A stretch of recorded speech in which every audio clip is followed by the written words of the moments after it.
All right. Good morning, everyone. Welcome to the New Jersey Paid Leave Outreach Collaborative. As you're joining, please introduce yourself in the chat with your name and organization. Thank you.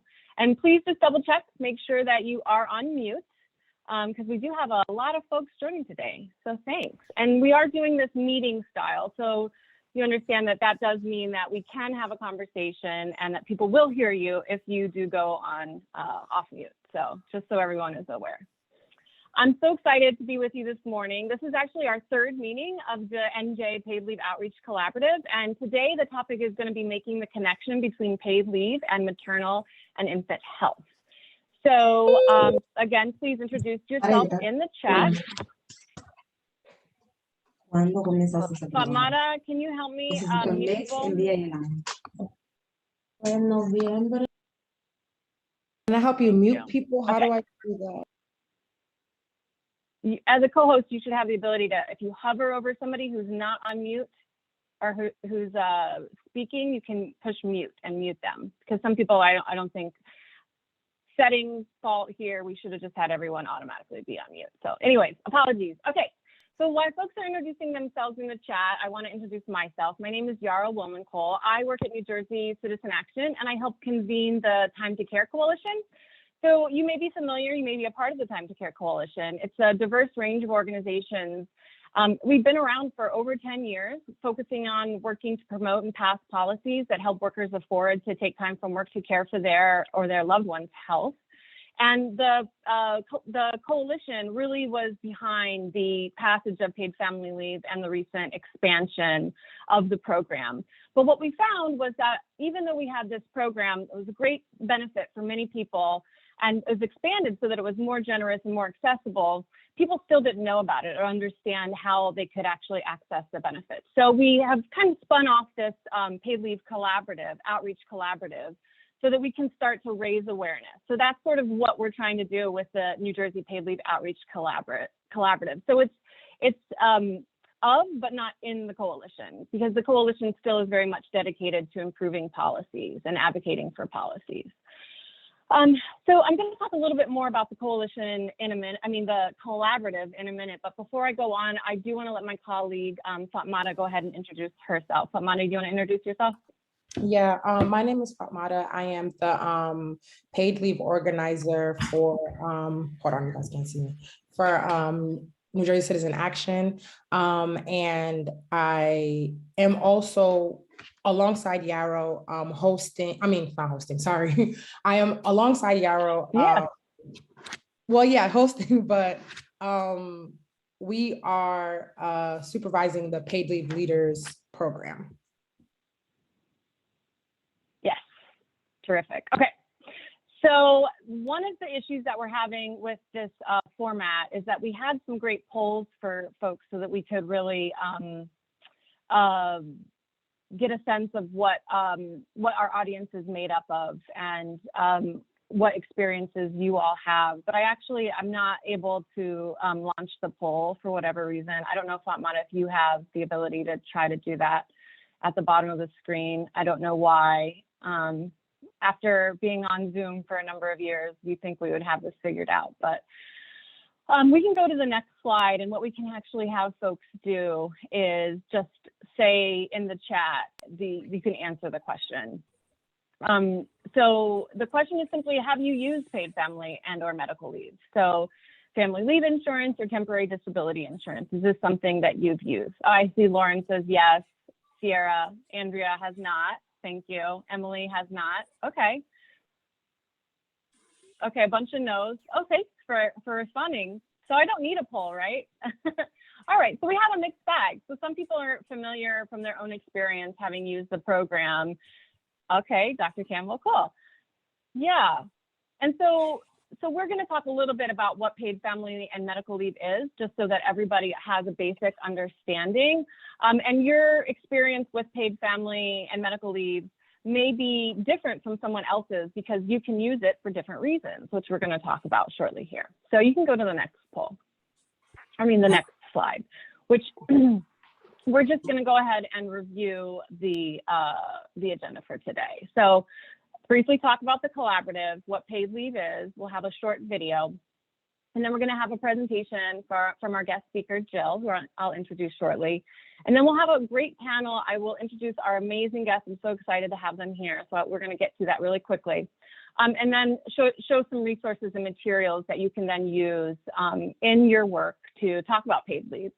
And then just another short video so that we can explore the other ways in which we can use paid family leave and the next steps and how to take action. So you can go to the next slide. Okay, the other question that I have for folks is, have you attended any of the previous paid leave outreach collaborative meetings? So this, as I said before, is our third meeting. We met back in June. That was our launch meeting. And then we met at the end of September, where we really focused on a perspective of paid leave in terms of thinking of HR. And we had a guest speaker talk about his book, The Whole Person Workplace. And just seeing here in the chat who is saying they have or haven't. Yeah, first one. Okay, great. All right. So the good news is, you can go to the next slide, Fatmata. Thanks. Is for those of you, I see some of you have attended, so bear with me. Some of this might be a little repetitive as we're trying to build our audience in the Paid Leave Outreach Collaborative.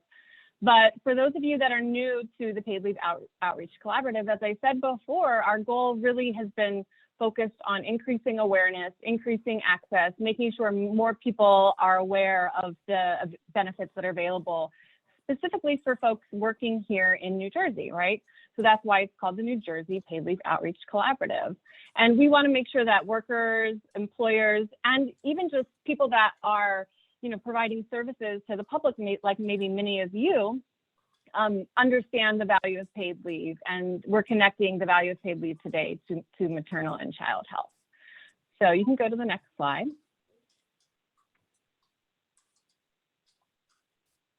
Pardon, it's your third time. Well, great.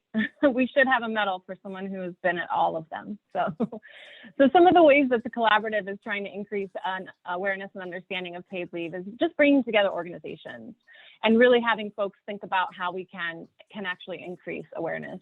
And to also just kind of bring on more folks that are committed to the same goals as us, and actually then start to do some planning, look at data, look at research. We had the Center for Women in Work talk a little bit about their recent research, which was all about implementation and access and understanding of paid leave in New Jersey. And we'll be working with them on another event that we'll tell you about as well.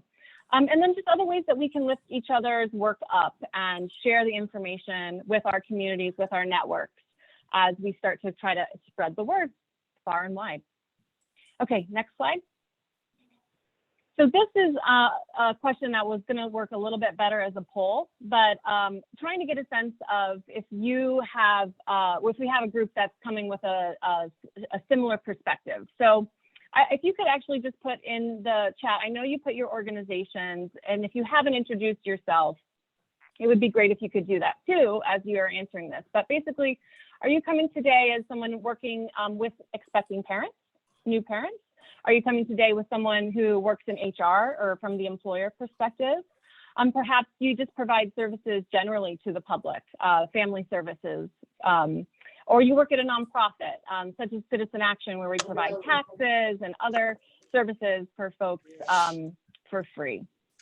Yeah, if you can do that in the chat. Expecting mothers, HR, thank you. Okay, children with special healthcare needs, yeah. Domestic violence, work with pregnant and parenting people, services to the general public, nonprofit, immigrant community, domestic violence advocates, great. Childbirth educators. All right, so I think like this is up everyone's alley, and we have a lot of different perspectives, so that's really exciting. We'll try to make sure that we're meeting everyone where they're at. And please do, as you have questions or you want us to try to address a certain perspective, please do put that into the chat as we go through this agenda.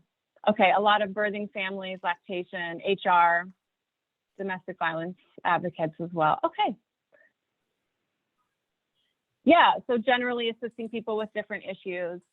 So the interesting thing that we will talk about is that these issues of both paid leave and maternal and child health really are something that I think a lot of people would benefit from understanding the connection and how we should be thinking about paid leave and how it can help improve health outcomes. Okay, you can go to the next slide.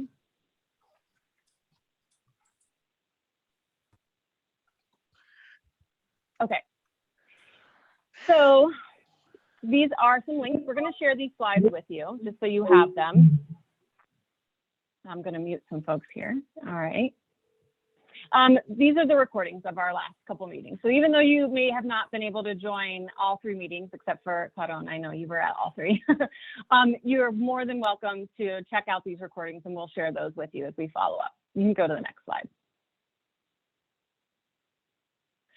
All right, Famata, you want to say a few words about this new program? We just wanted to make sure that folks were aware of this really exciting program that we just launched, as Famata mentioned.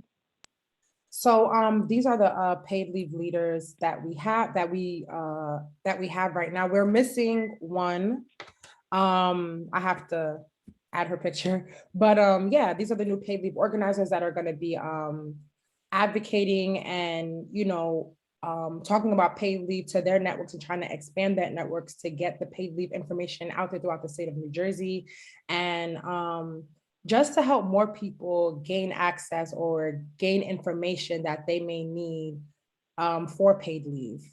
A lot of them actually work in the maternity doula sector, but then we have some teachers in here. We have people from all over the state that do different things. Thanks, Ramana. Yeah, we're really excited about this program. So stay tuned for more and how these leaders are going to be really incorporating information about paid leave and also, being involved in the movement to ensure that there's access for paid leave for all. All right, next slide.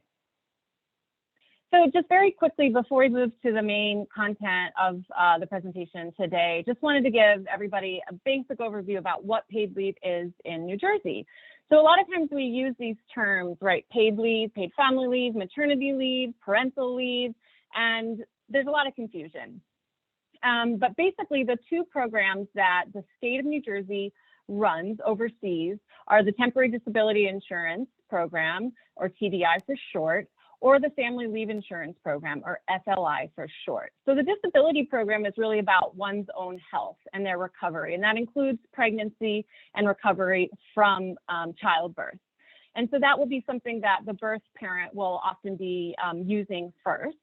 And then family leave insurance is the caregiving or bonding leave. And this is something that is available for both parents after the birth of a new child, of the adoption of a child, or the fostering of a child. And that's for the specific bonding period. You use that anytime before the baby turns 1. And it's available again for both parents. Little unknown fact. And the other, if you can go to the next slide, Pamana. So basically, this is the general idea of what paid leave is in New Jersey, what the programs are.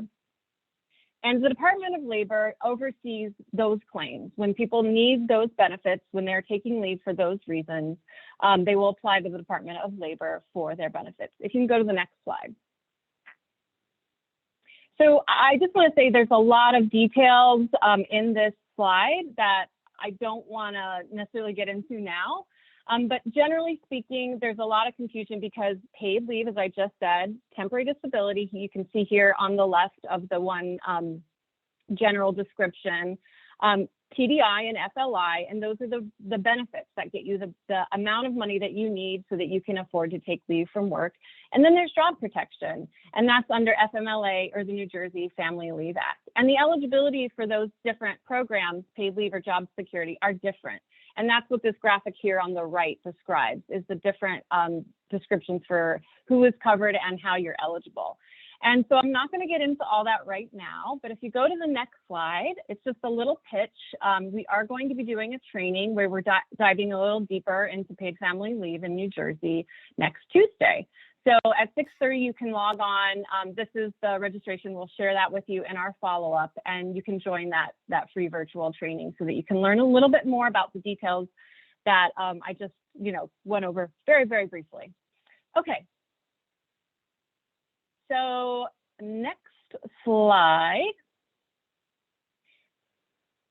if you actually, we can start yeah, I know those slides. The video. We can start a short. Hold on. No problem. We're going to show a short video before we kick off the presentation by Jill.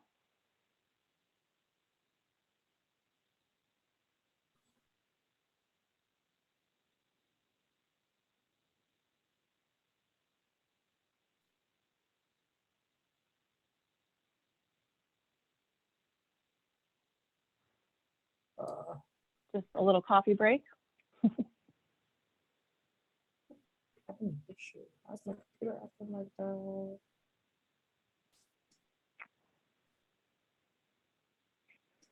Is it going to work, Famada, or should we move on?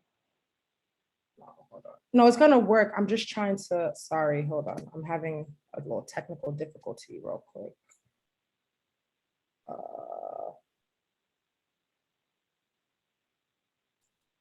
Okay. All right, while you're doing that, I just want to comment that someone asked about family leave insurance, only available In the United States, women of color face disproportionately high maternal mortality rates, and pregnant people of color and LGBTQ pregnant people face high rates of discrimination and denial of quality health. But you need to open it up. Black women alone are 3 to 4 times more likely to die from pregnancy-related causes than non-Hispanic white women, and twice as likely to lose an infant before their first birthday.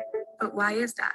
While there is no one factor, experts say racism, discrimination, bias, and exclusion are driving forces.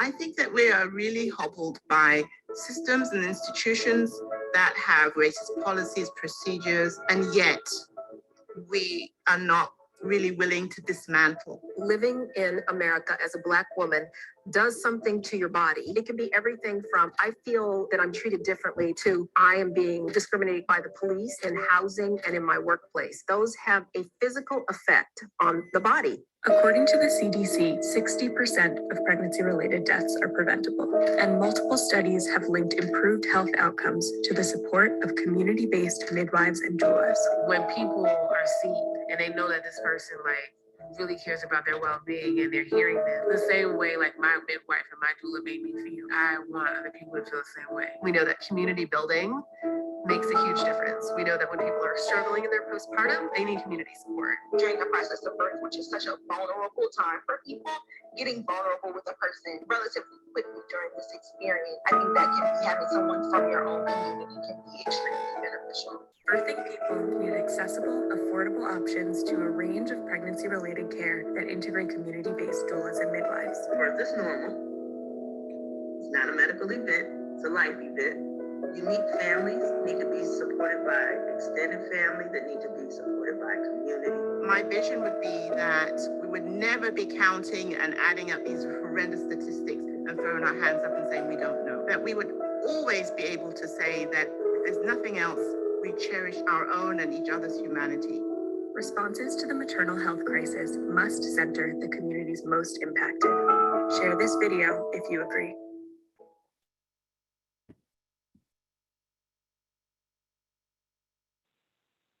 Okay, thank you, Fatmata. So, this is a very short video and it really focuses on community doulas and how beneficial, they are for the birthing community.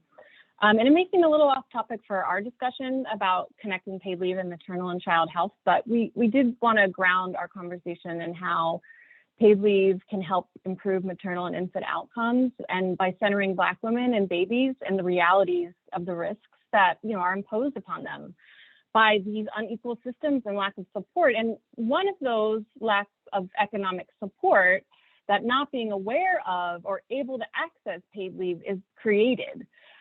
So not being able to take paid leave and has these other ripple effects that contribute to the lack of access to postpartum care, physical, mental health, other aspects that we don't always consider, like the partner or the father or other loved ones may be unable to afford to take time off during this vulnerable postpartum period. And it's these same Black, brown, and Indigenous families who are actually most at risk for poor maternal and child health are also those least likely to have access to paid leave or know about it, as we have here in New Jersey. So I want to introduce someone to you who understands these issues deeply and will help us understand the connections further. This is Jill. Let me add you as a spotlight, Jill. Jill Wadnick is a well-known, passionate speaker on improving maternity care, among many other things. She's also a birth doula educator and childbirth educator with Montclair University. Welcome, Jill. Thank you so much, and thank you for this gathering. I can't express my gratitude and the value of all of us coming together and really making a safety net for each other to ask questions, to get information, and to get inspiration. So my contact information is here. I'm a childbirth educator at Montclair State University. We do free Lamaze childbirth education on Zoom. And the other part of my job does a lot of public policy, legislation, and maternal health coordination. So I get to work a lot with Lamaze International and March for Moms. So I don't know about you, but I breathe with humility and hope about the video that we just saw and the reason that we are here today. And I always remember the words of Chickasaw poet Linda Hogan, that we are here to restore the broken agreements. And we can't do this in isolation and without each other.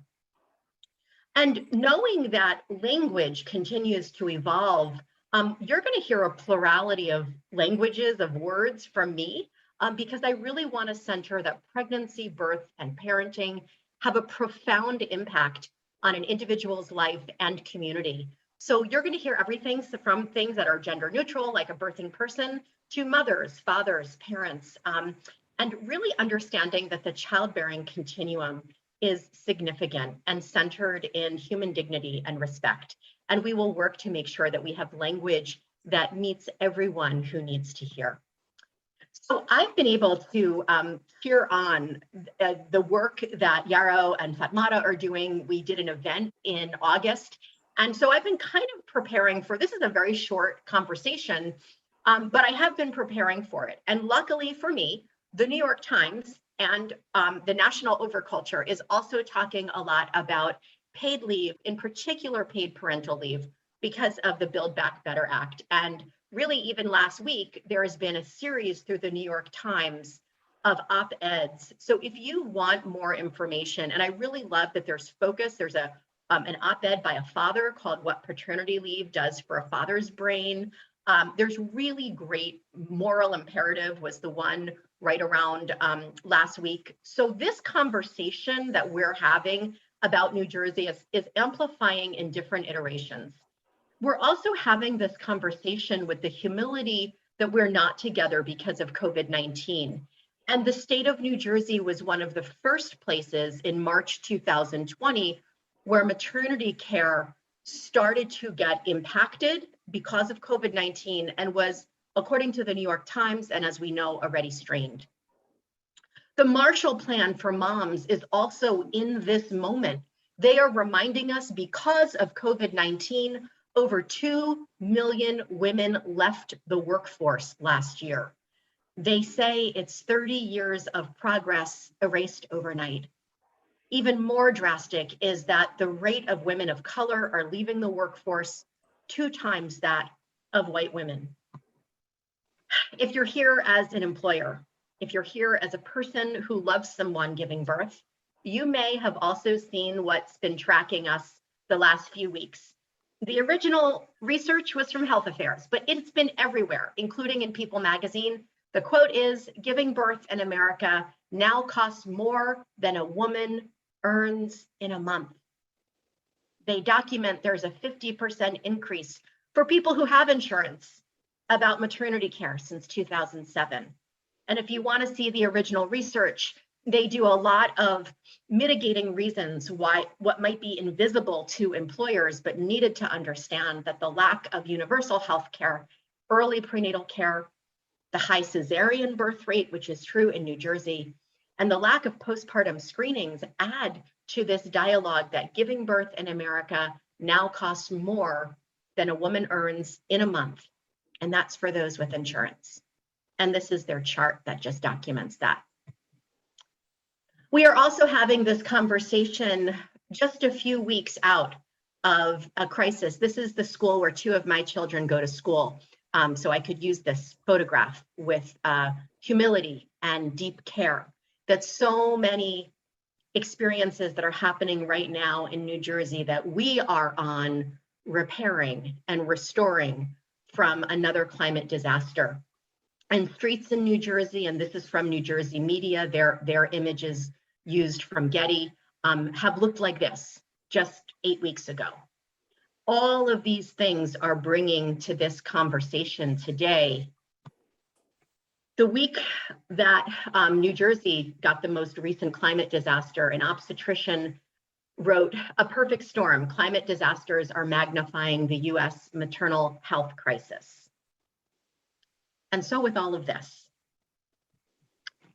I don't know about you, but I need a framework to make sure that we are both intersectional and acknowledging the complexity where we need to put care. So I'm going to have this short conversation today using the words of Adrienne Marie Brown and her book that I hope you get from the library. I'm a library advocate in addition to being a maternal health advocate, because I need something to hold climate crisis, maternal health, equity, and community care through the spiral narratives of interdependence and, her words, emergent strategies.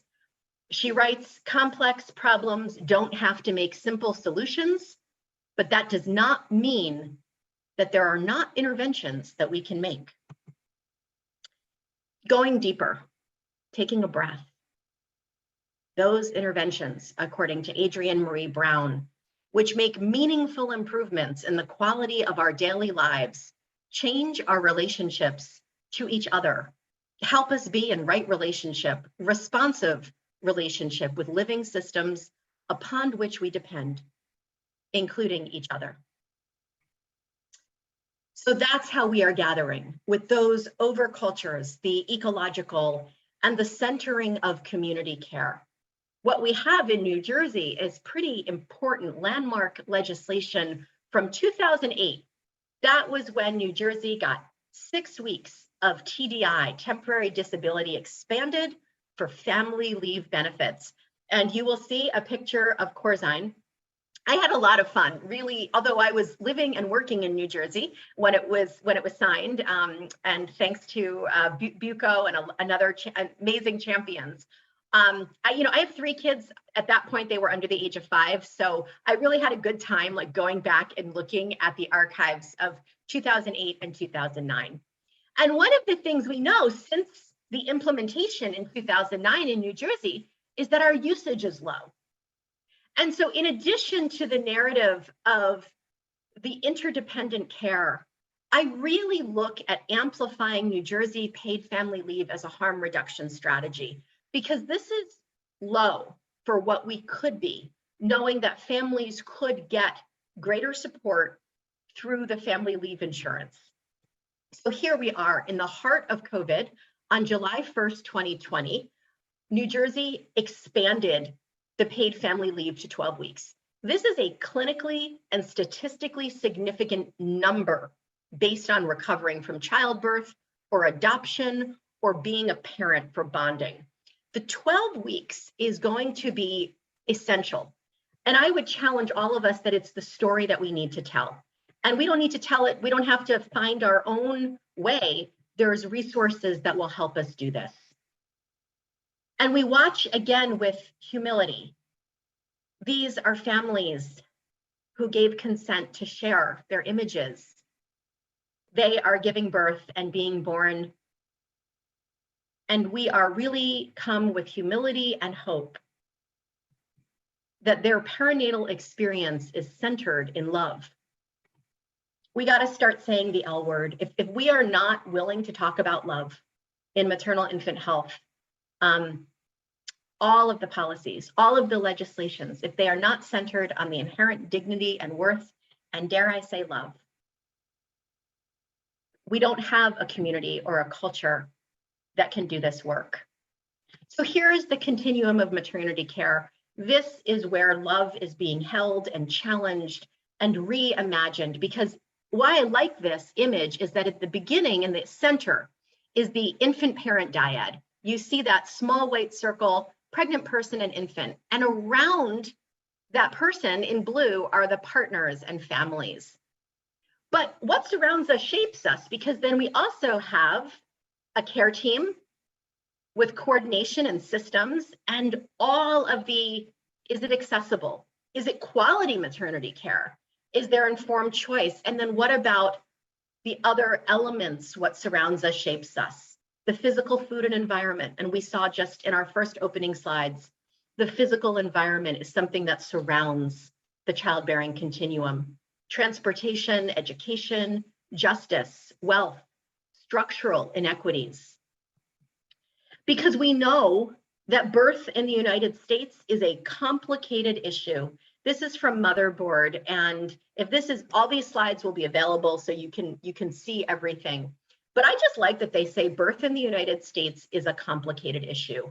And it has a way of looking at the complexity and not moving back from that complexity. So let's hold this and let's understand again the value of New Jersey's paid leave. And we're just going to look at a snapshot of maternity care. Again, thanks to legislators in New Jersey, we have what's called the New Jersey Health Hospital Report Card. You can find it from the Department of Health. I just do screenshots. I'm not a graphic designer. So this is what it really looks like. And you can find it. It says New Jersey Maternal Data Center. And I just chose a birthing facility that happens to be near me. And that's St. Barnabas. And what you can see, and the link is there, it was updated a few weeks ago, is about 74% of people giving birth get admitted before 3 centimeters dilated. And you can look at the induction rate. And then you can also see, again, this is a screenshot, the same birthing facility, that there's about a 38.2% cesarean birth rate, about a 1% VBAC, about 6% episiotomy. And this kind of helps tell the story, going back to that continuum of maternity care. And that's just, again, one example. So if the video that was shown is new, or if you want more information, I would drive you to any of these sources that just remind us that we are doing this work in a paradigm that from the Lancet sees maternity care as too much too soon or too little too late. Neither of those binaries support health and well-being. Too much too soon, too little too late. So it is with that responsibility. And if you want more information, there's lots of resources out there. But we have to, again, really acknowledge the complexity of why then, what can we do? How can we move into the complexity? And how do we use emergent strategy to do this work to amplify harm reduction? A month from now, on January 23rd, and the week after January 23rd, I hope you're going to start to use this hashtag. Maybe we can regather and have all of the organizations use the toolkits, because every January 23rd is Maternal Health Awareness Day. So if it wasn't COVID, we would be in libraries, we would be in family success centers, we would be all, in clinical facilities.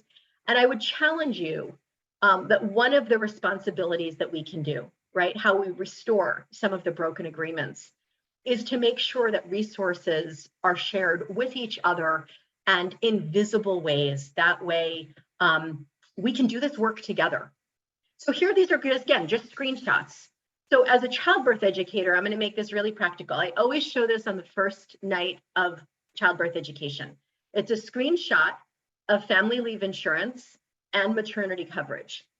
I don't work for the Department of Labor. I just want to make sure that I'm using my privilege to make sure that families know about this. And I also don't volunteer to answer any questions about it. But what can we do in that place?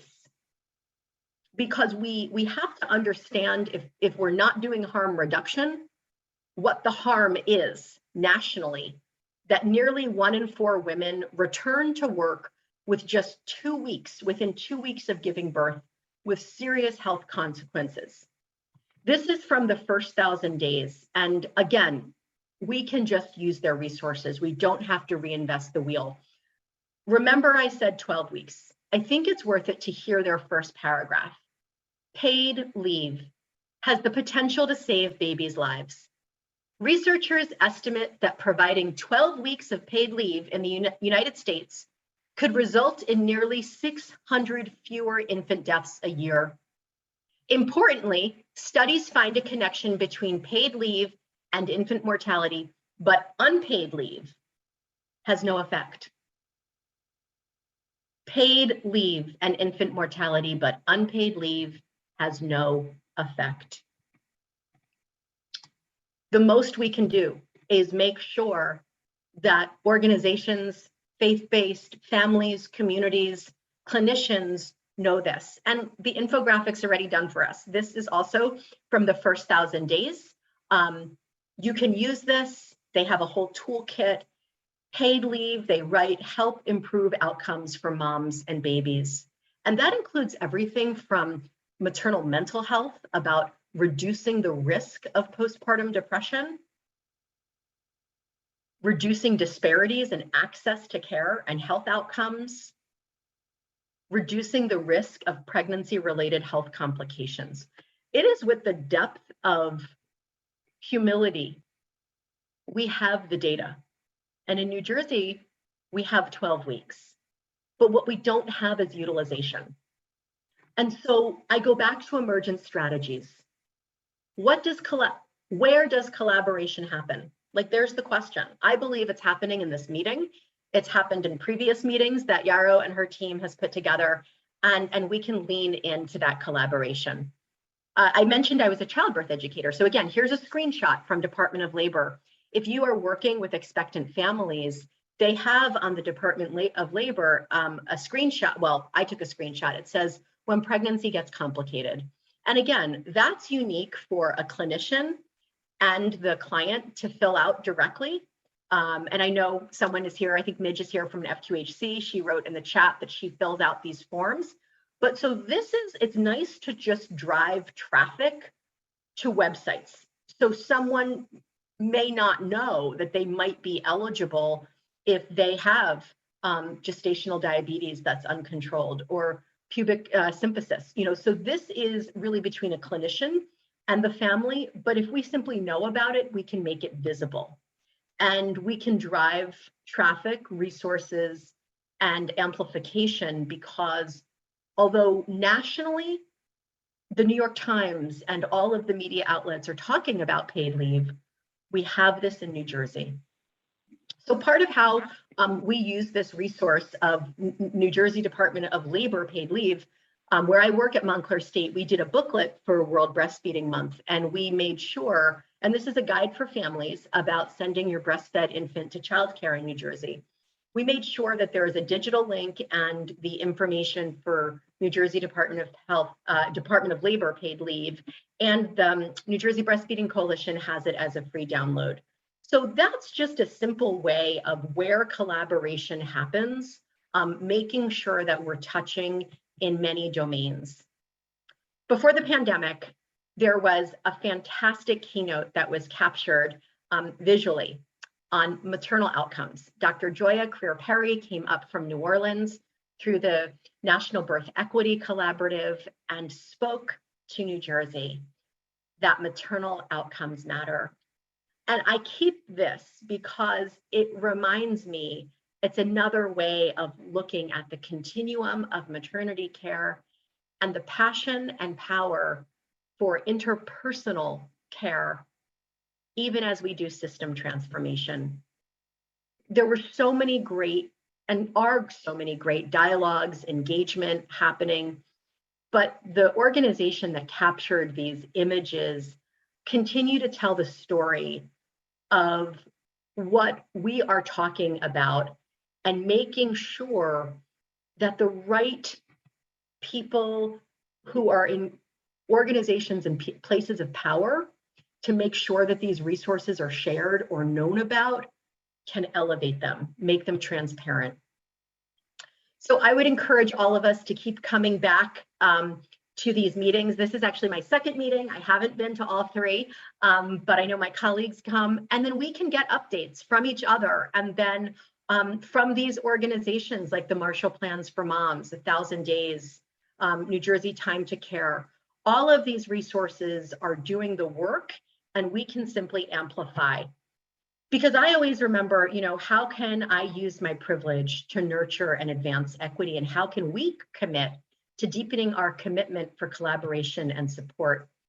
So I always go back to who formed me and what formed me. So many people, but very much the life course perspective. And Dr. Liu looks at interpersonal, community, and collective society. And so beginning with the end in mind, the life course perspective, it starts with undoing racism at the macro level. And at the interpersonal level, even incorporates interconception care. So I hope to stop talking and welcome my colleagues in this amazing panel to amplify the intention of our conversation today, the ways that we can listen and learn and be with each other. So I'm going to stop sharing and take a sip of tea, and maybe Yarrow, you can introduce the panel. Yeah. Great. Thank you, Jill. It was so much. I think that you always bring so much to the conversation. I just want to highlight, I do think we need to recognize, as you said, love in this equation of maternity and infant care, but also in terms of thinking about paid leave, we often put it in the category of HR or, this is the employer role, but in fact, the benefits are so critically important to our health and well-being and our ability to care for each other, be with each other, that it has to be something we take to heart in terms of considering it to be a valuable tool in all of our work. So with that, actually, Fatmata, if you could share the description of the panelists before we have everybody come on, and I'm going to welcome Dr. Damali Campbell as the assistant professor in the Department of Obstetrics, Gynecology, and Reproductive Health at the Rutgers, New Jersey Medical School. And she's also the medical director for New Jersey Maternal Care Quality Collaborative at the Department of Health. And her special interests include implementation of initiatives that impact maternal health, human feeding, health literacy, nutrition, and preventative medicine. We will also welcome Jay Wilson, who is founder and CEO of Melanated Moms and a maternal health advocate and published author of Find Your Roar. She's also a special state officer on the New Jersey Maternal Care Quality Collaborative. And also we have Shakira Williams-Lindsay, who's the director of Maternal Infant Health at the March of Dimes at the New Jersey and New York market. And also Marie Kinsella is the director of Community Program Partnership for Maternal and Child Health of Northern New Jersey. So let me see if I can actually get in here and highlight all of them so that you can meet them. And we're going to kick it off. Let me see. Yes, Jill, do you want to go ahead as I'm highlighting everyone and ask the first question of the panel? Yeah, and I want to be very sensitive that Shakira is doing March of Dimes work in another few minutes. So Shakira, can I start with you? Can you explain a little bit about your role and mission in the March of Dimes and what New Jersey organizations and individuals can go to your organization, maybe put the website in the chat and kind of start the conversation from the March of Dimes narrative?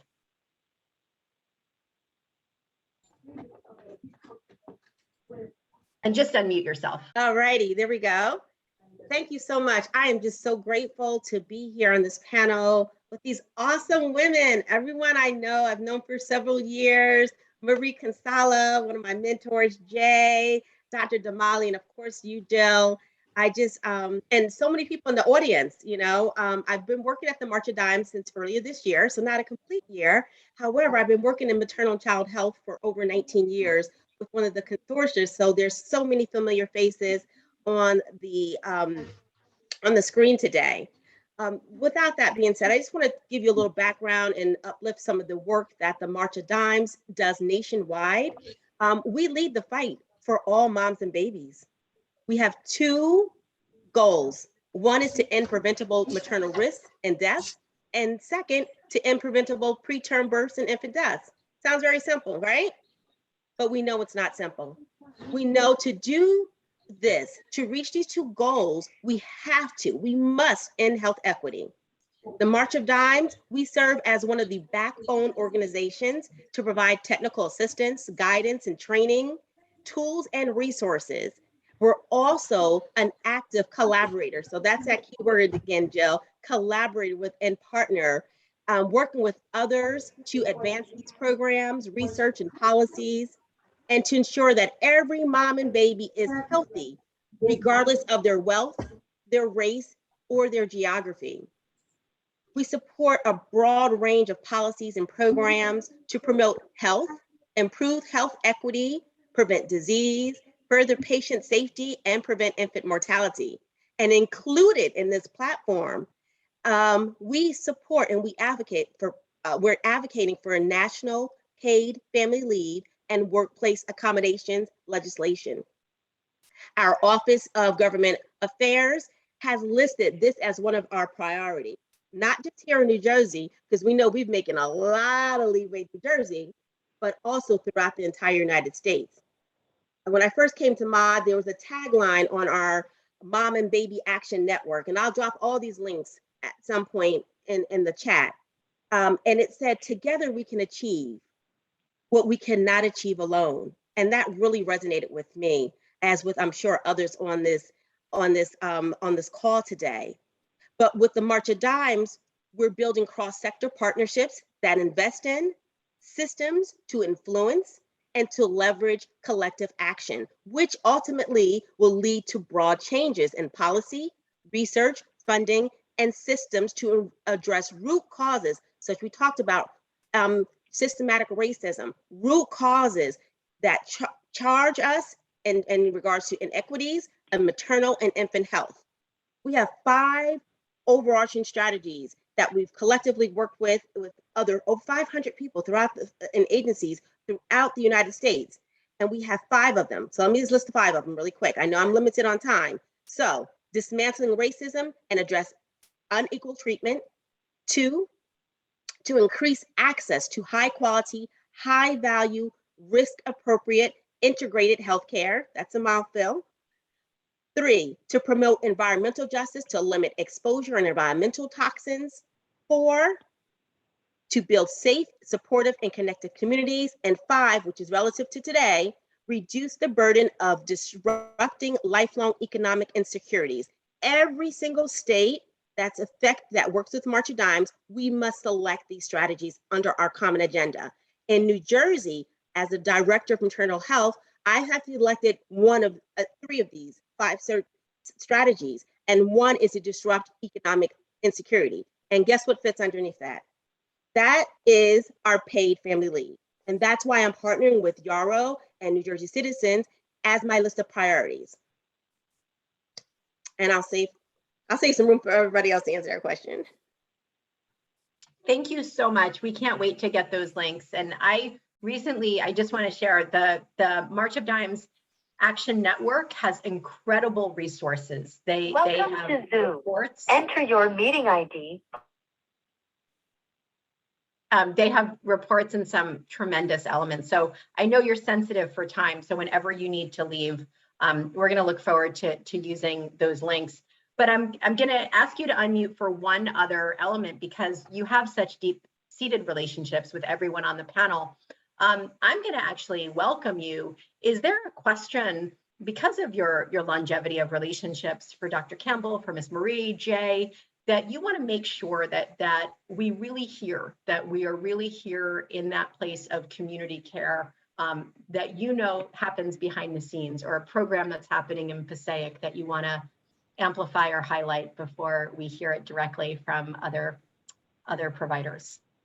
So I'm just want to let you know, I'm fine on time. I'm here until 11:30, so I'm fine. I don't want to steal the show, but I have to tell you, each of the women who are on this panel with me, I'm sure they work in great capacity. I know, I've worked with them.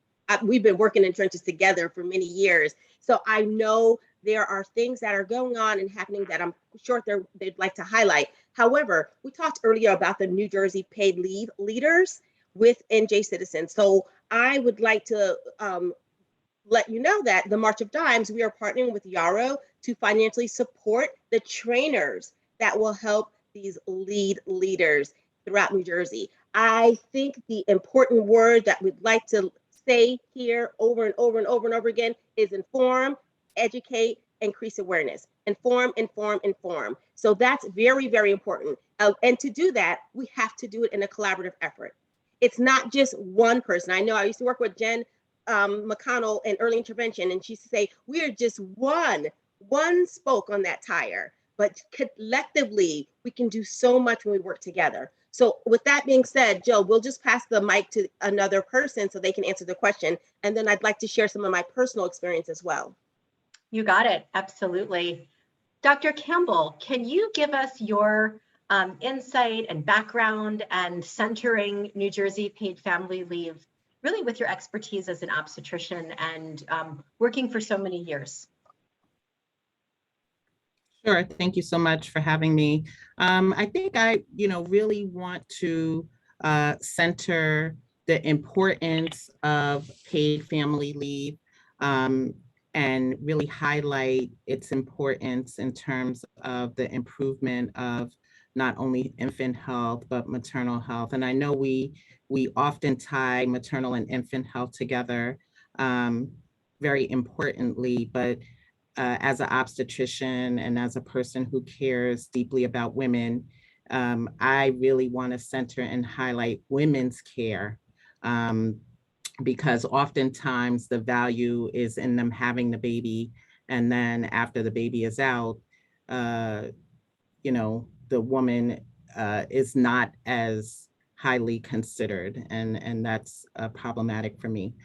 But paid family leave really allows for continued and uninterrupted rates of exclusive breastfeeding or continued breastfeeding, which is extremely important, not only for infant health, but there are definite studied maternal benefits for continued breastfeeding. When a person has to return to work, there's a major consideration in terms of issues for childcare, increased stress that is felt by parents, and the financial strain on the family, which has been exacerbated by COVID. And I am one of those people who takes care of women who go back to work 2 weeks after giving birth, which is just absolutely unfathomable as a person who has given birth. Like, I don't understand how you do it, other than the fact that you won't eat or you won't have a roof over your head if you don't go back to work.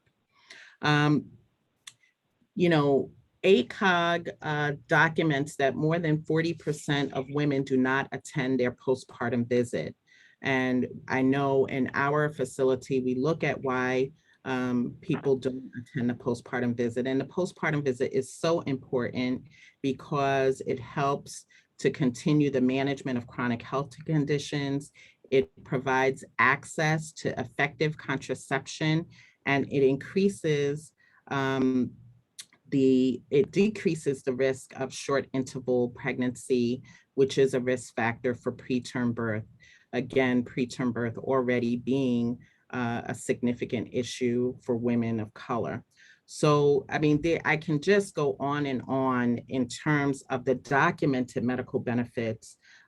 This is an important issue for clinicians to be aware of and to be involved in. And actually, ACOG has some very supportive documents that clinicians can use and wording in terms of when clients need letters of support to document. So I can drop that information in the chat. Oh, that's really helpful. Yeah, and I think, that's part of the value of really hearing each other, is that even though we might, I wouldn't use something like that as an educator. I could just simply share the link and encourage people to bring it to their own healthcare providers. So thank you so much for everything that you're centering. And taking a breath and really in that continuity of care, moving from the what's happening within the birthing facility to what's happening in community care. Ms. Marie, would you explain your organization, your role working with childbearing families, and the continuum of your support for paid leave and maternal health? Yes, thank you so much, Jill. And again, just being in the company of these wonderful women is really a pleasure for me. I've worked with them, and I know their passion and their commitment to the health and well-being of women. And so I work for the Partnership for Maternal and Child Health of Northern New Jersey. I've been involved in maternal health, I want to say, for the last 24 years. It came to me, I think, I can't say by accident. I was involved in the Black Infants Better Survival. And with that, I became very interested and really started to dig into what was happening, in New Jersey, especially around maternal care. Our organization is, committed to, our mission is to meet the healthcare needs of women, infants, and children in New Jersey, while coordinating education, outreach, advocacy through regional planning and collaboration. And our consortium conducts extensive community outreach and educational programs for consumers and healthcare providers in the state of New Jersey. And our vision, which I think is most important, all women have access to safe birth using best clinical practices. All children will maximize their potential to grow, learn, and thrive through the support of a healthy family and community. And race and ethnicity will no longer be a contributing factor to access health care in the state of New Jersey. When I think about the paid family leave, and I think about the families we work with, so I oversee home visitation programs. And to your point, Dr. Campbell, I can't stress enough what we see our moms go through when they know they have to return to work 2 to 3 weeks after their baby is born. On top of not being able to breastfeed the way they would like to, we see that they are experiencing a tremendous amount of stress and anxiety. They're being separated from their baby before they're able to make the bond. And I know that you talked about the health of women, but again, their connection with the baby is also something that can support their physical and mental well-being. So we do see this, and we see that we support our families as best we can, but I have always been a proponent of extending the paid leave for women in this country. When I look at other countries and see the benefits that come from, the way those countries honor the birthing experience and allow women to take anywhere from 6 months to a year and a half off to really heal their bodies, connect with their babies, and become a well-rounded family. It has always been my mission. And I would always say, when I retire, I'm going to be down there in Washington, D.C. with my posters, with just carrying signs saying we need to do something about this. There's no reason that women should have to be faced with, do I eat or don't go back to work within 2 weeks? That to me is just unconscionable. I think, and I just love the idea that, of this collaborative and some of the things that we're working on here in New Jersey. It's really showing me that people are really considering the health and well-being of women in this state and really are moving forward to make things happen. I mean, this collaborative, these women, and those of you who are in the audience, I know your passions and commitments to the family. So I'm very encouraged. And as I said, when I retire, I will be down there in Washington, because I am still shooting for all women to be able to stay home 6 months to 1 year paid, after they give birth. I'm so glad this is being recorded. Thank you for truth telling, and I'm so glad that we will be able to hear and rehear and come to these resources and come to each other. So thank you. Thank you.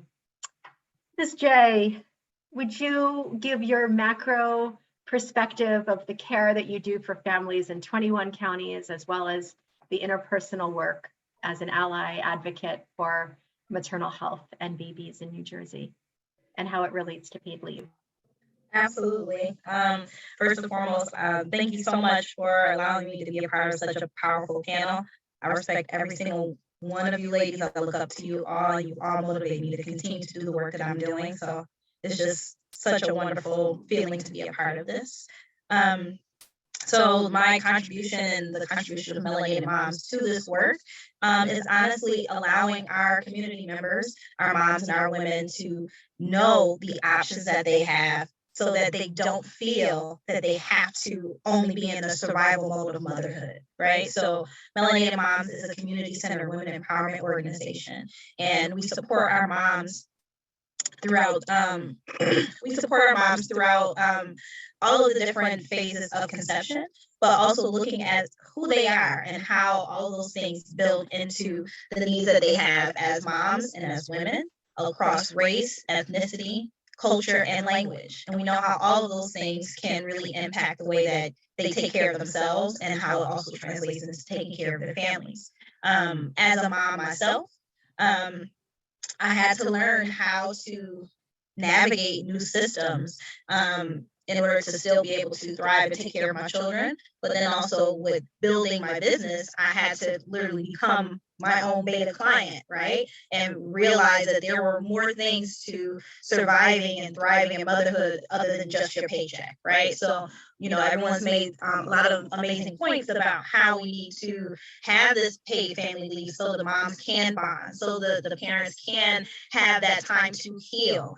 And we see how much it is very impactful in other countries. And for us to be one of the most diverse and developed countries in the world, for us to be so behind on valuing the birthing person's journey, it really is it's hurtful, right? As a person who's also a 4-time survivor of preeclampsia, I know exactly what it means to have that time and to really need that time to heal, because birth in itself can be a very traumatic experience, regardless of how much support that you have, right? So with the work of Melanated Moms, we're equipping our moms with the education that they need to make informed decisions. We're also putting them in the seat of being advocates for their own needs and their children's well-being. And then we're also giving them opportunities to grow and look at, do you want to go back to work, or do you want to actually learn how to be an entrepreneur and build on legacy for yourself and your children? Those things are often not talked about in communities of color because we're so worried about just surviving, right? But I am a firm believer and practicer of making sure that I can thrive and I can also give the perspective from real-time experience, right? So pouring back into our community members, giving them the opportunities to ask the questions, but also giving them these resources and knowing how much these are also available is pivotal for them actually being able to go into their motherhood with confidence. And lastly, as a new employer myself, we've been able to start adding staff.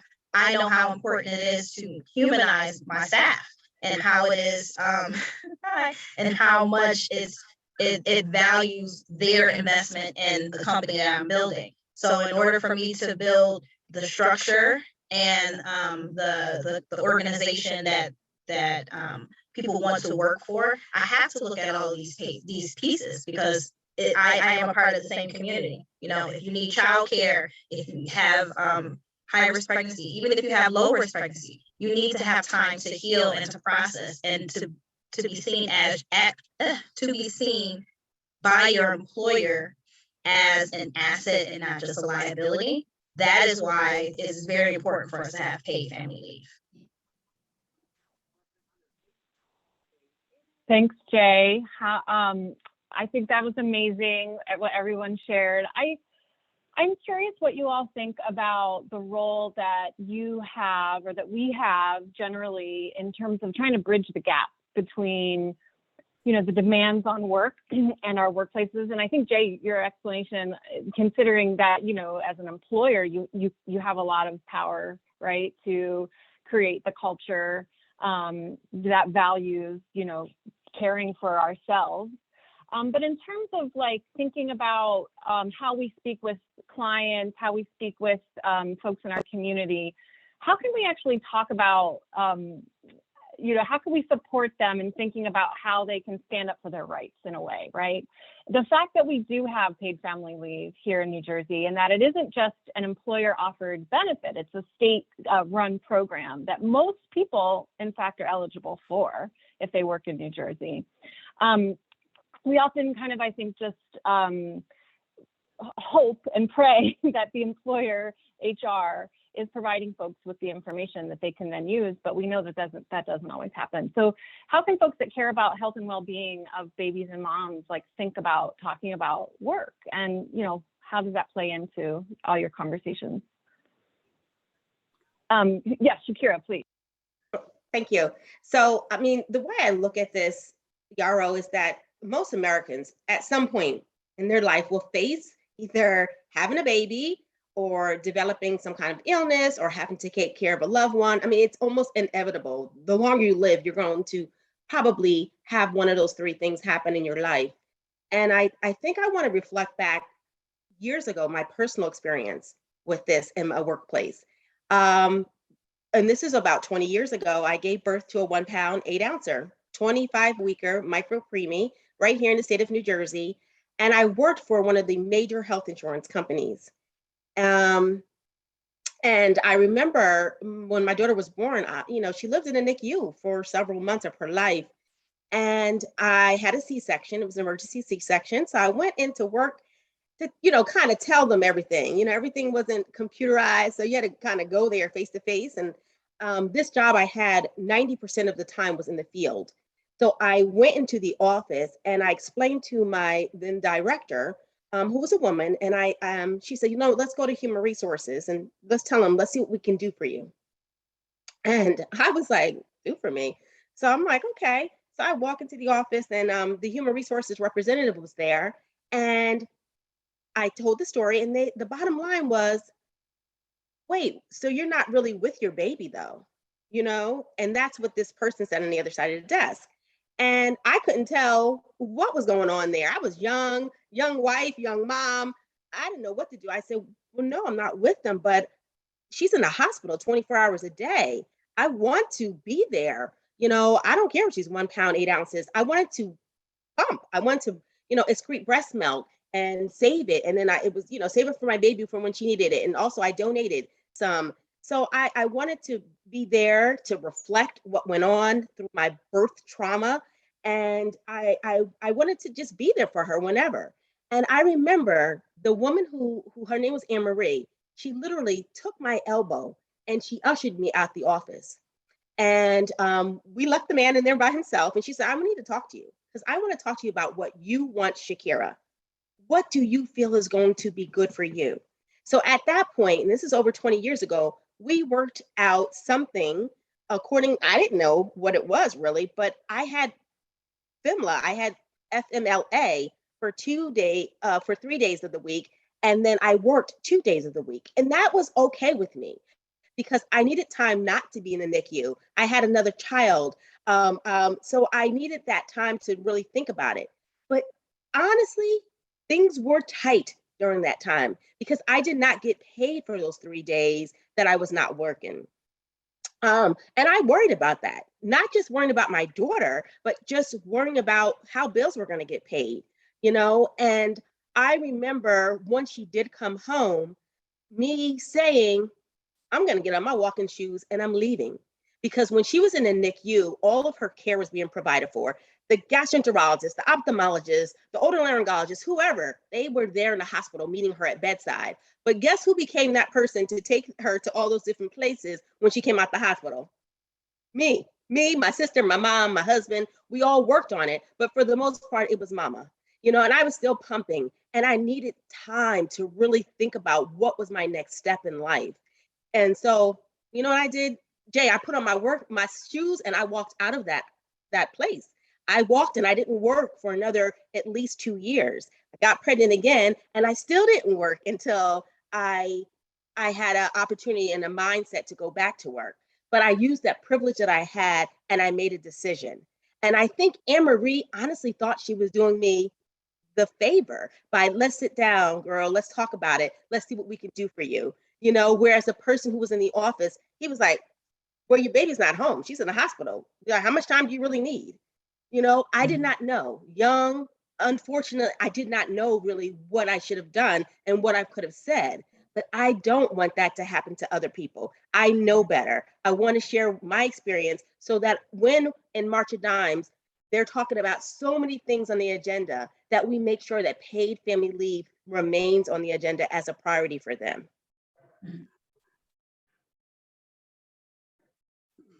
Thank you, Shakira. And I think that stories are a really key piece of this. So thank you for sharing yours. Who wants to go next? I will. Dr. Campbell, do you want to? I just wanted to follow up with what Shakira said.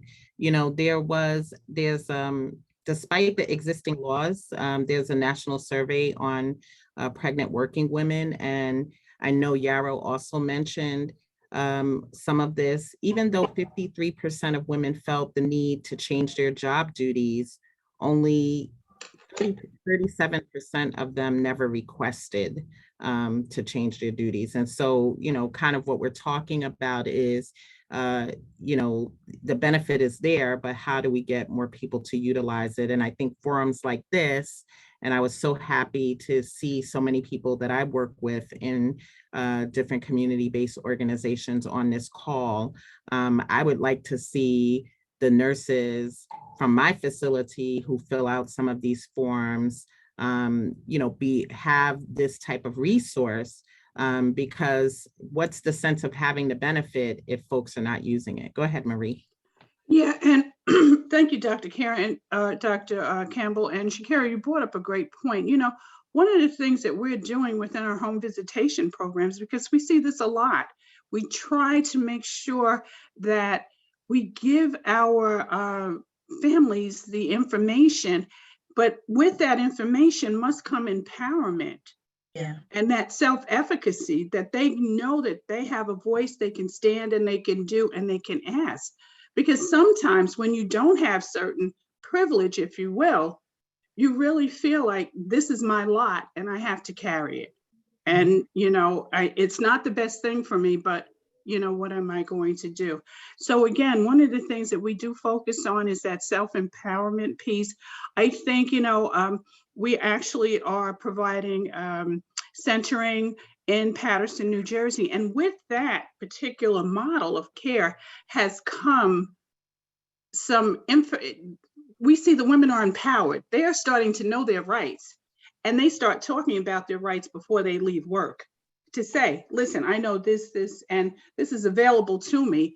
You know, how do I go about accessing this? And so trying to get this information out to the broader community. It's wonderful, Dr. Campbell, that you talk about, you know, having the nurses provide this information, but how do we get it out? Through our faith-based communities, through our schools, through our civic organizations. I mean, we have so many civic organizations that we can provide this information to, because the goal of those organizations are really to promote, you know, health and well-being among the constituents. And so I think, you know, just having this particular platform and all these wonderful people who are listening, we just need to extend our outreach. And again, as I mentioned, through a lot of our community-based programs, we are able to get the information into the hands of some folks, but we have to do a wider reach. And I think that this is a time for us now to start thinking about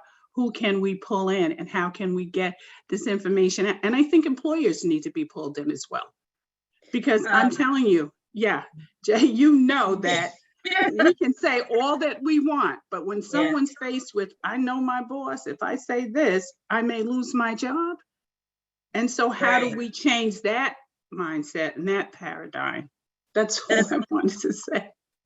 No, that was literally what I was going to wrap up with.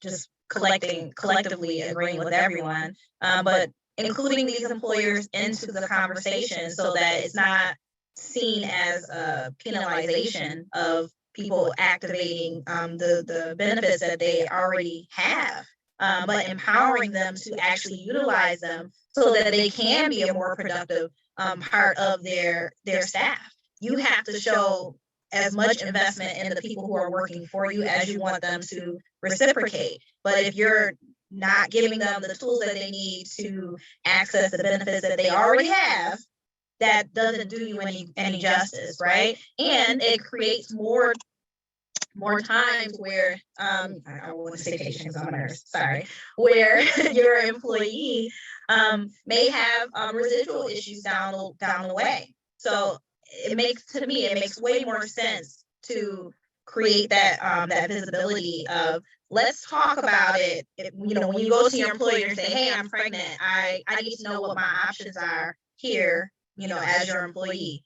Instead of looking at that as a liability, this is a point for us to really explore these things together. I've definitely worked in several places throughout my own pregnancies and with other pregnant coworkers, and watched how difficult it was for them to navigate a lot of these systems. And I saw in some of the comments in the chat space, there are people who work across states, right? I worked in New York City for 12 years before I started working in New York and in New Jersey. And having that transitional thing across state and not knowing what I have access to, not knowing how to access it, and everything having like all these, very stringent timelines of when you can apply. And, like you were saying, Shakira, going into the labor early, sometimes they'll even penalize you for that. So I think we need to, again, start including these employers in the conversation, not incentivizing them, because I feel like they always look at that, and that may sound weird as an employer myself, but really equipping them with the tools that they need in order to empower their employees.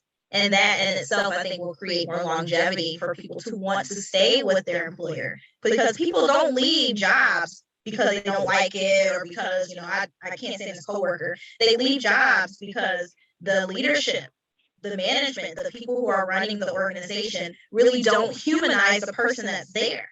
So I think we need to start having those conversations and talking to HR about how to look at our employees as assets in their lives, their physical well-being, their mental well-being. All of those things feed into them being able to be a productive part of our staff. And Jay, I just want to add on to that. When we're talking about employers, I really think they need to look at it broadband, like not just when I've given birth to a typical pregnancy and then a non-typical pregnancy. So when you have, and I'm going to just now uplift the voice of a mom, of a caring and loving and nurturing and raising a baby that has special healthcare needs. When that's a different layer, and you really have to have an employer that understands and can explain to you and really feel and empathize the extra layers that you may need of support when you are working and raising a child or a young infant with special needs, and what that may mean to you and to your family. Shakira, you just brought up a perfect word. I was just reading some research about the empathetic employer and the work that, how much better the work is when they show empathy toward their employees. And so again, this may be another starting point, but I do know women who are skeptical or reluctant to even say to the employer, I'm pregnant. They're going to wait as long. I'm going to wait until I start, till I won't say anything until it becomes very noticeable. So, so I think we have to look at, how do we start to empower, our women? Yes, not all women are in our community-based programs. How do we get that conversation started? But also to say to an employer, you talked about incentivizing. If I can have a better workforce by being empathetic, maybe I need to start looking at that particular concept, Jay. So again, I think this is a wonderful platform to have this conversation. Gerald, thank you so much for, bringing this collaborative together, because I think we're going to see some amazing things start to happen here in New Jersey. I agree. I and I just think the value. I think the Sorry, value, my audio is Yarrow, okay, even. yeah. I was just gonna very quickly comment that our last collaborative meeting actually had a lot of HR professionals, and there was an author who wrote the Whole Person Workplace book, and really focusing on the value of an empathetic workplace and benefits that support people and all that they need to do in their lives as whole people. And so I definitely agree with everything that you all are saying. I just also want to make the pitch, since our audience today does tend to be more in the provider space, the service provider space, that we have to come at it from both angles, right? We have to continue to encourage the employer and hold them accountable, because actually legally they are supposed to inform their employees about these benefits, and also workers, so that they can stand up and start to demand things, recognizing that it can be difficult and there is a lot of fear in many workplaces. And us as providers, as community workers, you know, we can support people by providing them information, and just like in the instance that they don't get a good response, how they can take action, because there are mechanisms for enforcement. And we also collaborate with the Department of Labor and the Division of Civil Rights in helping defend and protect workers' rights. And then my final pitch is just register for the paid leave training in New Jersey, where we will do a deeper dive so people understand the program so that they can communicate it effectively. And we are always willing to kind of train the trainers and get staff and folks up to speed about the program and how they can communicate it to their clients. But I do want to let Jill wrap up the panel before we close out. Oh, and Dr. Campbell, you have your hand up, please.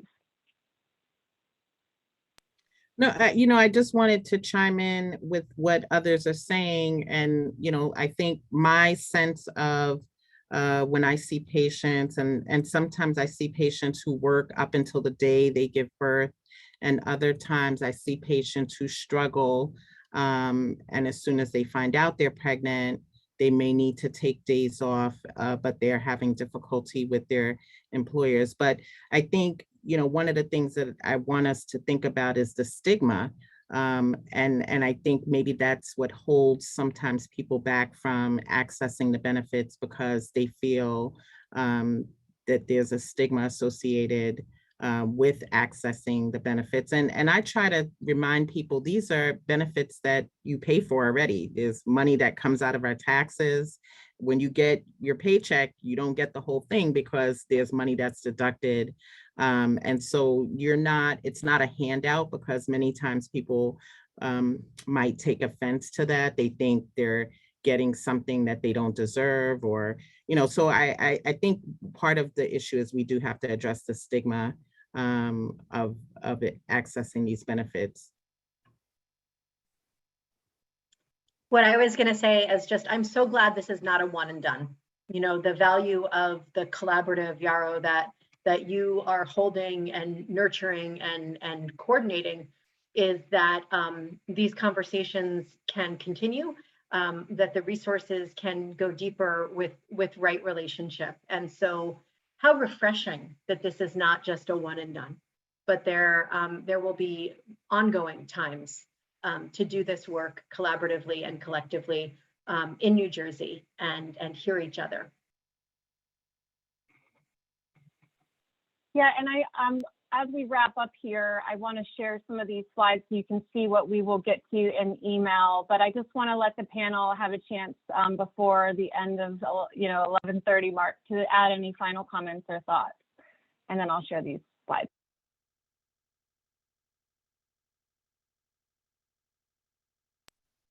So one of the things that I try to do is just, you know, we all have a role in which we can help pregnant and parenting families.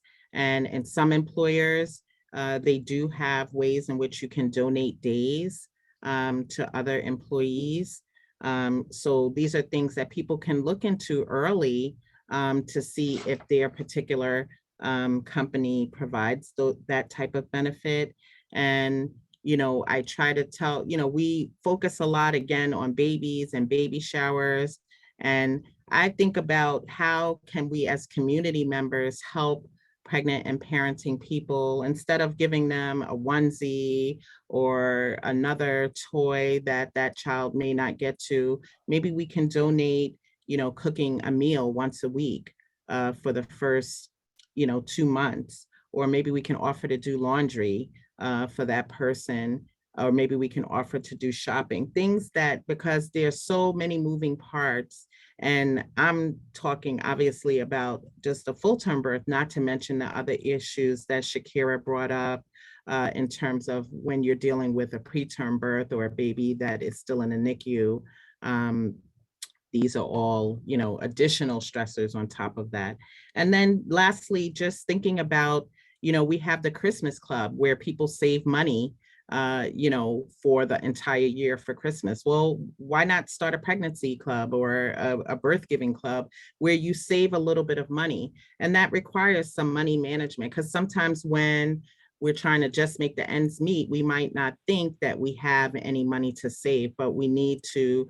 Certainly something that was not part of my growing up was a lot of money management or talk about money management. But I think that's something that we can bring to the table, save a little bit each month so that that stress is not on you as you give birth and are taking time off. Thank you. I wanted just to add to that, just paying attention to the needs of our employees are pivotal in the way that they are able to thrive at home. As a mom who's also a nurse, I've seen how difficult it is to try to manage, your clinical needs at work, but also dealing with things at home that, can stress you out or, can impact the way that you perform when you go to work. So again, just having that open door opportunity to speak with HR, to speak with your managers so that they understand the human side of who you are. Even, prior to starting Melanated Moms, I used to work for Childbirth, which is a community health center in Manhattan. I worked there for over 10 years. And one of the things that I definitely learned and valued and put into my own company is understanding each person has investment into the way that the company can grow. And what Childbirth does very well is they put equity into their employees. So they understand the needs of everyone who works there. And while certain things may be expensive for them as the employer, they know their investment in the people that work there creates longevity. So they will often do like employee experience surveys to ask, why do you work here? Do you enjoy working here? What things can we do to improve? So like allowing every employee to really express themselves anonymously or sometimes not anonymously. That helps us to keep the key performing indicators, keep those things in the forefront for the employer, but also helps the employee feel that they are valued, so they want to continue to work there because they know that that employer sees them as a whole person, not just as their job description. So, again, just keeping those doors open, understanding that when you have that level of investment, it gives the employee security and being invested in the company because they know that you're behind them more than just what they do as a function for your company.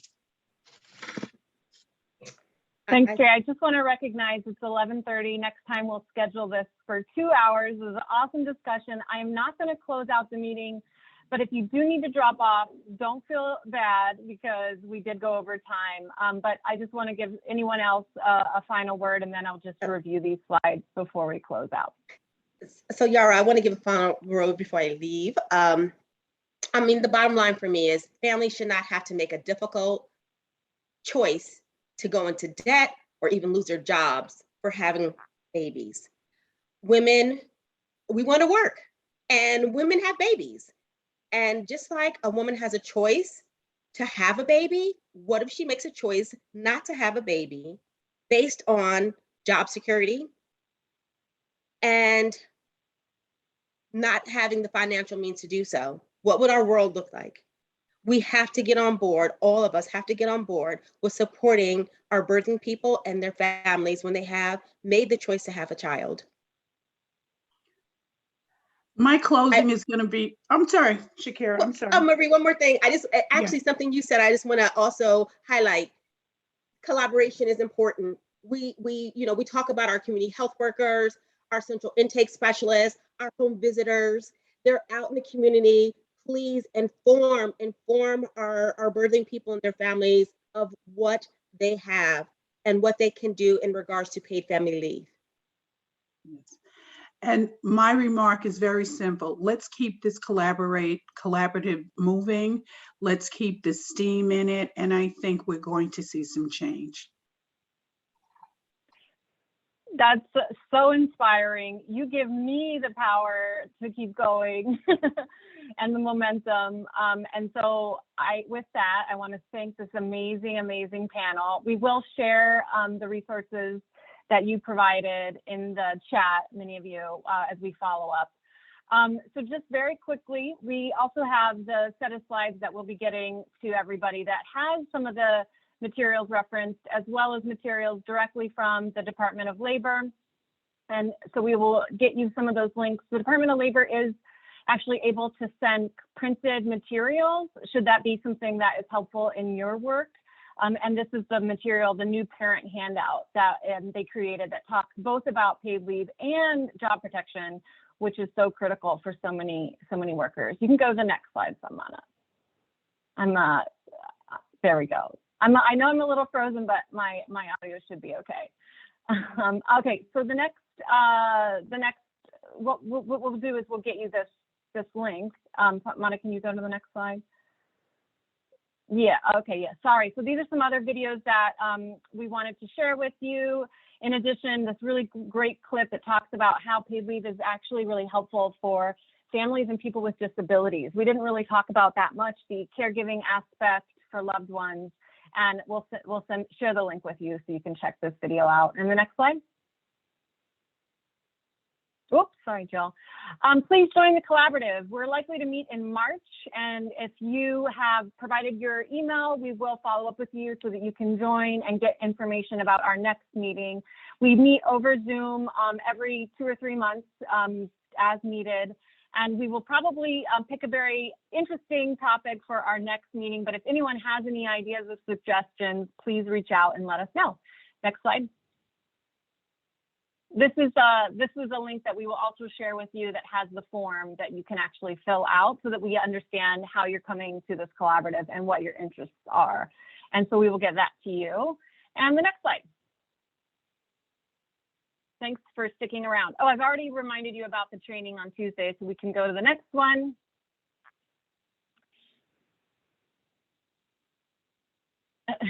And then we're just asking folks who are on Twitter actually tweet out, and you can use this hashtag paid leave and how it connects to benefits for moms and babies and how folks can join the paid leave collaborative. We'll share that with you over email as well. Since we're running out of time, we've gone over time already.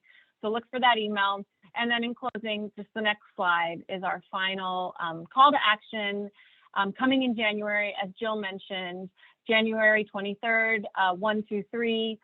Stay tuned for more, how we can connect again, maternal health and paid leave. So thanks everyone for your time. We will be emailing you shortly. Thank you. Have a great day. Thank you, bye. Thanks, panelists. Thanks, Jane. Bye.